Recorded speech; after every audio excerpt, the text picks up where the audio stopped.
Shalom Shalom, Parashat Bo.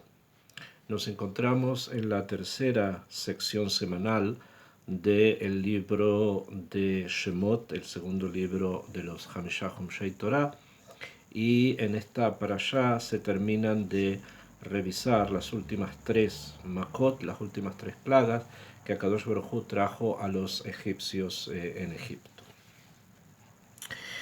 Hazal dividieron el ceder de las parashiot, el orden de las secciones, de manera tal que las 10 makot, las 10 plagas de Egipto, están divididas en nuestras secciones semanales que leemos en Shabbat en dos partes. Una primera parte que es la parashá de Vaerá, que se leyó la semana pasada, donde están incluidas 7 plagas.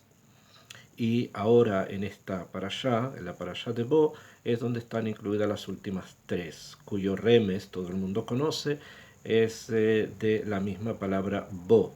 Bo está escrito en la Torá con una Bet y una Aleph. Bet es 2 y Aleph 1, o sea 3, que se refiere al término de las últimas 3 plagas que trajo a Kadosh Baruj Hu a los egipcios en Egipto. A pesar de que esta expresión Bo el paró ya fue repetida antes también la parashá de Be'ará varias veces.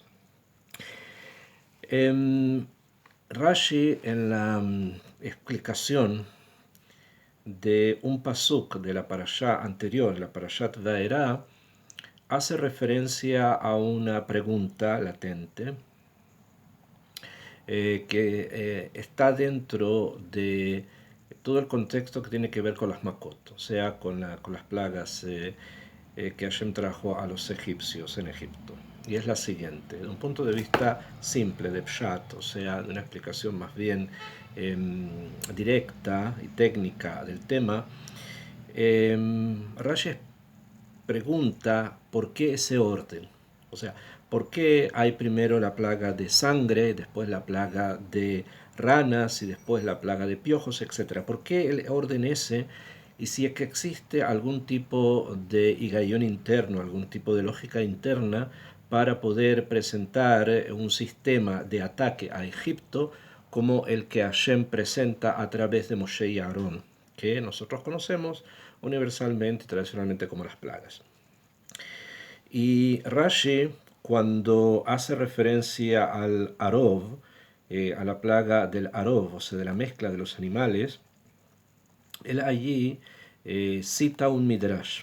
Esto es en la parashá anterior, en el Perek Het, en el capítulo 8, en el versículo Yud Zain 17, allí Rashi cita un Midrash que está en el Midrash Tanhuma, uno de los Midrashim más antiguos que tenemos, que precisamente ese Midrash no está con respecto, o sea, no está escrito con respecto a la parashá de Vaerá y a este pasuk, sino que está escrito con respecto a la parashá de Bo, más adelante la parashá de esta semana, y por lo tanto quise hacer referencia a él, porque simplemente extiende o presenta el sistema completo de las plagas. Y aquí Rashi nos dice lo siguiente: Yesh tam bedvar ha'agadah bechol makah umakah. En Dvar Agadah, o sea, en el Midrash, hay un tam, hay una explicación, dice Rashi, el del por qué vino cada golpe y golpe, cada plaga y plaga. Belamazé, belamazé, porque una y porque la otra. O sea, tienen un higayón, tienen una lógica interna del por qué estas plagas fueron estas y no otras, y qué representan y simbolizan cada una de ellas, ¿no?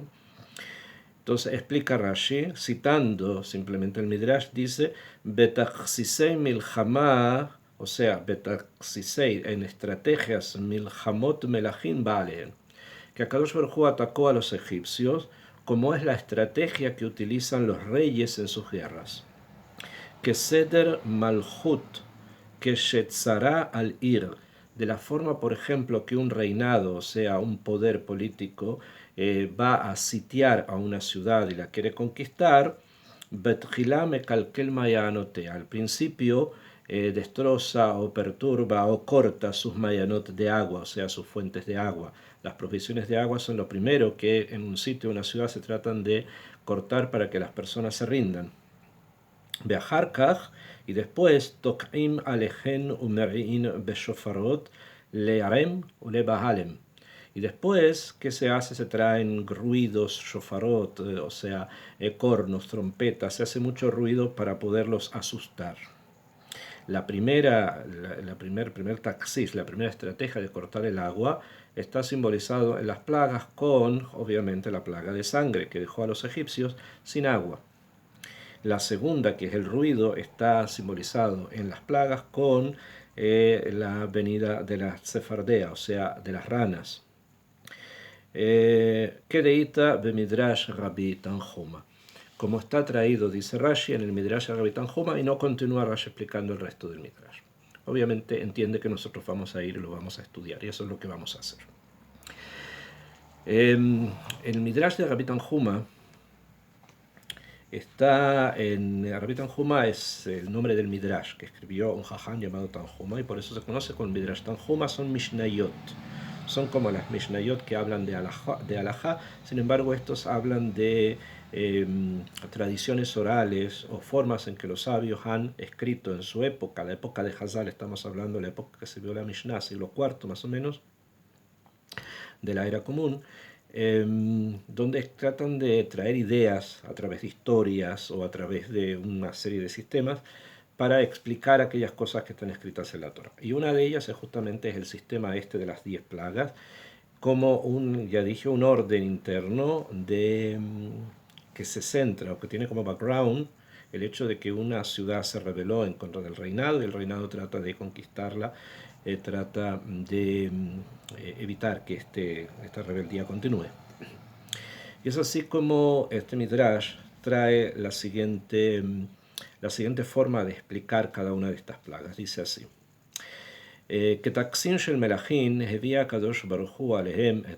como dijimos, como estrategia de reyes que atacan ciudades o que hacen guerras, es la forma en que Kadosh Baruj Hu trajo las plagas sobre Egipto. Melech Basar Badan, que Shemedina Moredet Alav, cuando un rey tiene una ciudad que se ha rebelado en contra de él, Meshaleach Alehen Ligionot Umakefimota, envía contra ella sus legiones, sus ejércitos, y la rodea. En la correspondencia tenemos entonces que hay un rey, que en nuestro caso es Hashem Yitbaraj, el creador del mundo, y que una ciudad se rebeló en contra de él. Se refiere a la ciudad de Egipto, porque él mandó a 2 emisarios, Moshe y Aarón, a decirle algo al rey de Egipto. Shalachet a mí de Abduni, que deje salir a mi pueblo porque me tienen que servir. Entonces, ante ese mandato, la ciudad esta, que está obviamente bajo el poder del creador del universo, tendría que haberse sometido. No lo hicieron, entonces se llama que la ciudad se rebeló y por lo tanto el rey, Hashem, manda sus legiones en contra de esta ciudad, en el caso nuestro, Egipto. Y Batjilá, en un principio, o sea, lo primero, Soher Amat Hamaim Shelahem, corta el suministro de agua a ellos, que es obviamente la macá de sangre. Hazru Mutav, si se someten, está bien, no continúa. Bein Lav, pero si no, Mevi Alejen Klanim, trae contra ellos Klanim. La palabra que el Midrash nos entrega acá, que es la palabra Klanim, escrita en el hebreo que yo leo en el Midrash, es la letra Kuf, la letra Lamet, la letra Aleph, la letra Nun, la letra Yud y la letra Mem, Klanim.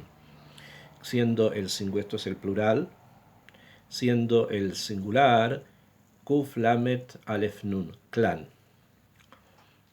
Y es un poco difícil entender de qué estamos hablando.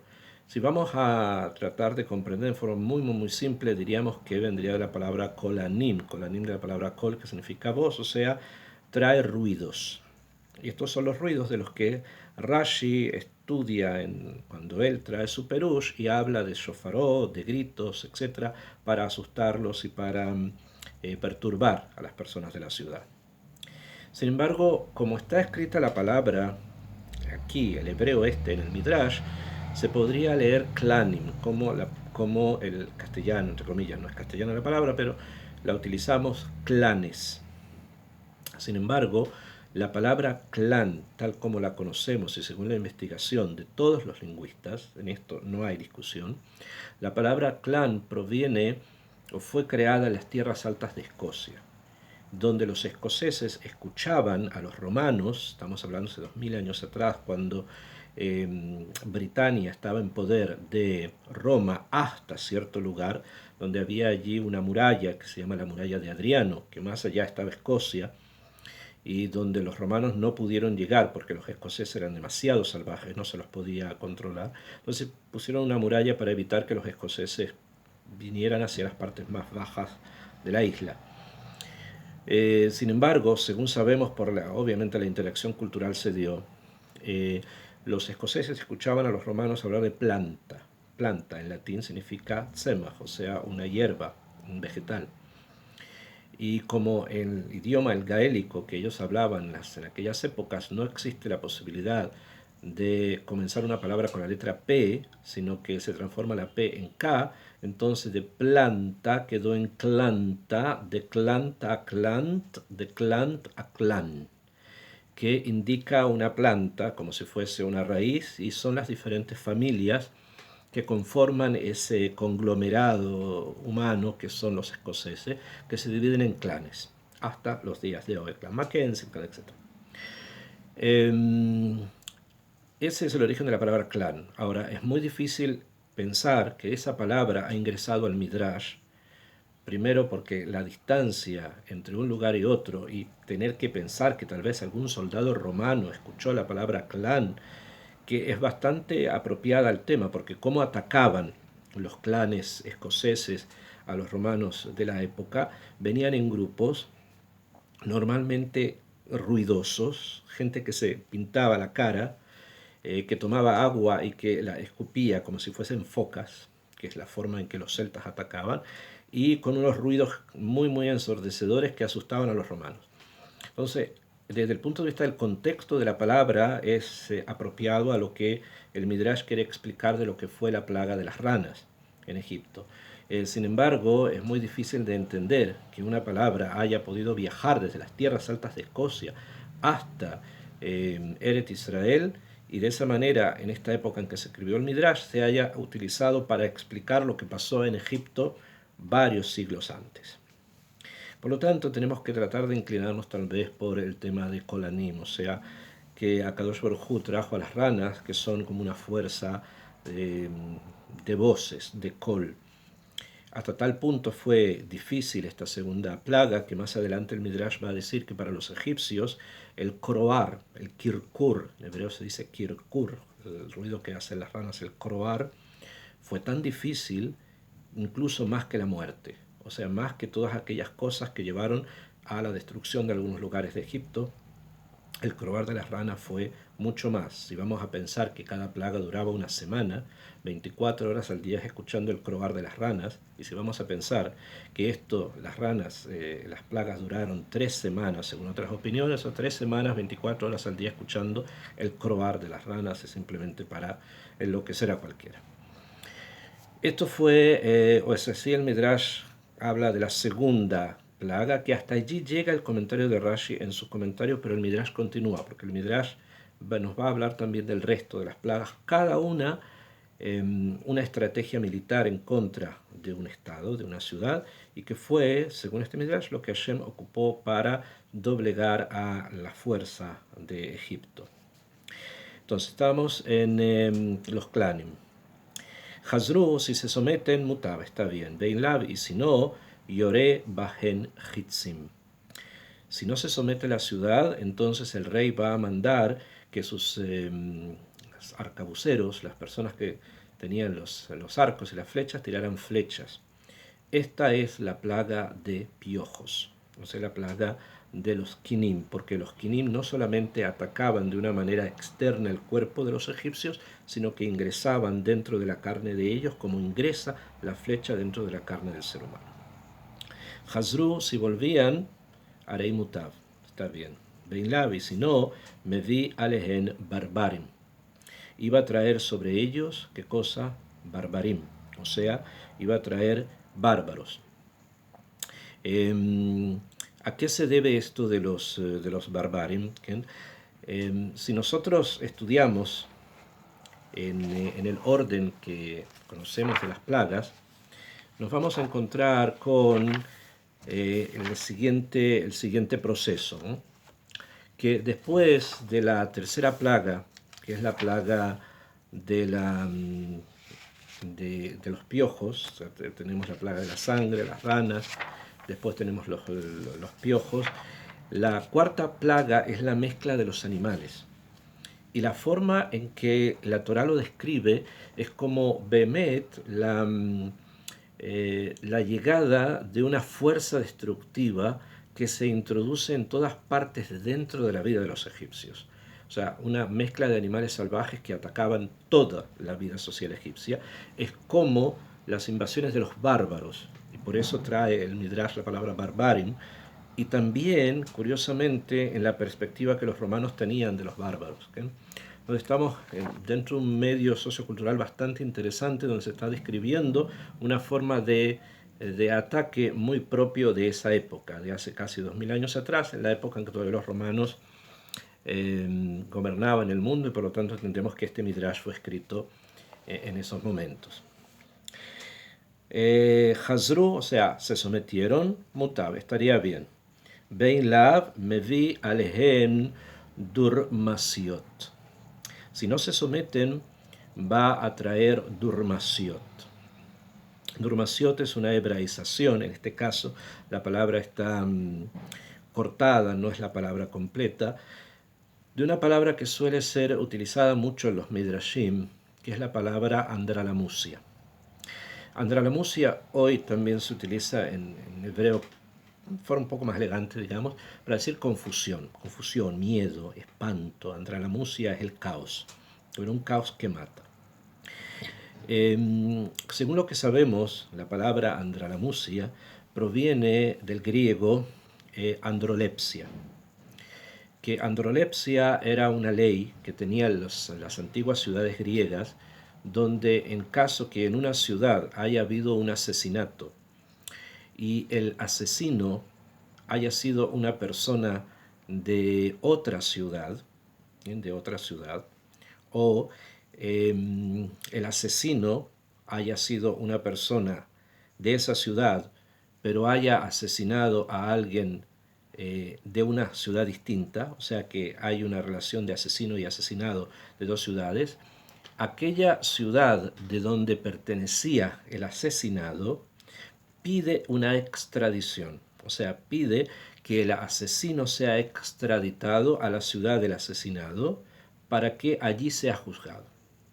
Si esto no ocurre, y que generalmente no ocurre, es por eso que existe la androlepsia, entonces la ciudad del asesinado tenía el privilegio, tenía la posibilidad de raptar personas de la otra ciudad, de aquella ciudad que no quiere extraditar al asesino, los podía raptar, encarcelar e incluso matar.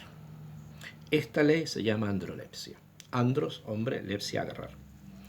Entonces se podía tomar a cualquiera, a una persona completamente inocente que no tenía absolutamente nada que ver ni con uno ni con otro, se los podía tomar, encarcelar y si no había extradición del asesino, incluso se lo podía matar. O sea, es una situación en la que las personas extranjeras estaban muy indefensas y era cuando algo así ocurría, todos tenían mucho miedo. Esto es la androlepsia, está comparado en el Midrash con la plaga del Deber, o sea, la plaga de la peste, que mató a los animales de los egipcios. O sea que la androlepsia, la andralamusia, que hoy día se conoce, es como eso, una peste que empieza a destruir y a aniquilar mucho. Hazru mutab. Si ellos se arrepentían, se sometían, está bien. Bein lav, zorek bahen neft. Si ellos no son capaces de someterse, los egipcios en este caso, no se va a mandar sobre ellos neft. Neft es nafta, o sea, petróleo. ¿Y qué hacían normalmente? Tomaban el petróleo, que ellos ya conocían que existían lugares dentro de la Tierra que había una brea, que esta brea muy inflamable.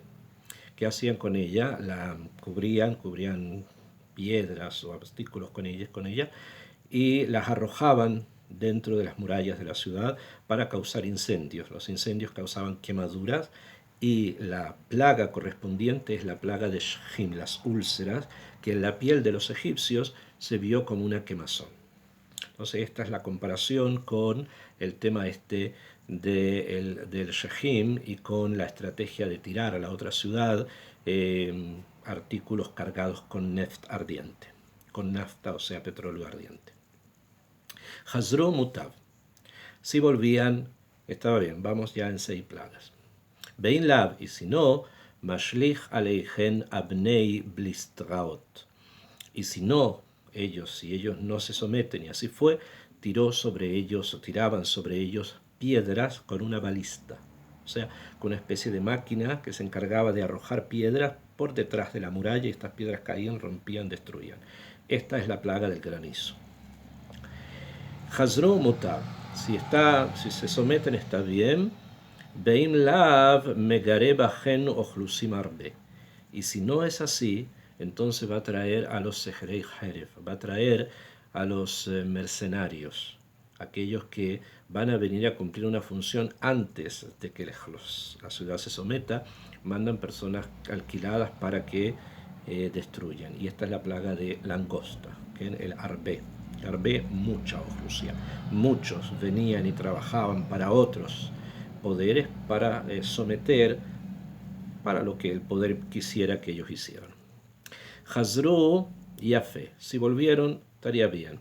Bein Lav, Oser Otam Bebet Asurim. La novena plaga, si es que no se someten, entonces los va a encarcelar, o sea, va a conquistar la ciudad y va a encarcelar a las personas que se rebelaron en contra de él. Esta es la plaga de obscuridad, según los Midrashim, que sabemos que los egipcios esos 3 días de obscuridad no se pudieron mover de donde ellos estaban. Quedaron inmovilizados ante una obscuridad que se podía palpar. Y finalmente, Imlav, o sea, Hazru, si se arrepienten y se someten, bien. Beinlav, Horeg Gedolim Shebahem. Si ellos no se someten, va a matar a las personas más importantes de esa ciudad. ¿Y quiénes eran las personas más importantes de Egipto? Incluyendo el propio faraón, los primogénitos, y el propio faraón también lo era. Esta es la revisión de las 10 plagas de Egipto comparadas con las estrategias que los reyes hacían cuando querían conquistar o someter a una ciudad que se había rebelado en contra de ellos. Hay muchos puntos acá que son bastante interesantes también de explayarnos un poco más en cada uno de ellos, pero quiero tocar en esta entrega el punto clalí general del hecho de que el Midrash nos quiere enseñar, nos quiere traer un sistema. O sea, las plagas no son simplemente algo que es inconexo una de otra, sino que son un sistema. Es una forma en que Akadosh Baruj Hu quiso mostrar a los egipcios precisamente que ellos estaban en una situación de rebeldía en contra del rey y que en ese punto y en esa situación el rey castiga, y estas son las estrategias que normalmente se utilizan para castigar a las ciudades rebeldes. Esta es la forma en que se ha estudiado en el Midrash, en nuestro Midrash, el Midrash de Tanjuma, este sistema, el sistema de las plagas. No es la única forma y no es la única, digamos, no es el único pensamiento que tenemos para poder investigar y entender todo este sistema, para la redundancia que estamos hablando, que es de las plagas. Hay muchos más pensamientos, pero ya después, más adelante, nuestros sabios se han introducido más en las partes más abstractas, digamos, del entendimiento de las plagas, y han manifestado que estas vienen a enseñar cómo Akadosh Baruj Hu existe, cómo Akadosh Baruj Hu maneja el mundo y cómo Akadosh Baruj Hu castiga, etcétera, etcétera. O sea, ya aún a niveles un poquitito más abstractos. Esta forma que tiene el Midrash de enseñarnos el orden de las plagas y además el motivo de ellas es bastante más técnico, ¿verdad? Práctico, pero también da una enseñanza muy grande, que es justamente el hecho de que el sistema que se utilizó fue un sistema que sigue presente hasta nuestros días. Todas estas formas de ataque son cosas que existen aún, y nos enseña también justamente un elemento cultural muy grande a través del cual se construye precisamente este Midrash en la época esta, que es la época del periodo romano. Esta es la forma de estudiar estas plagas, sin olvidar que nuestros profetas también nos han enseñado que esto puede tornar, puede nuevamente volver, y estas mismas estrategias Akadosh Baruj Hu las puede utilizar nuevamente. Shalom, shalom.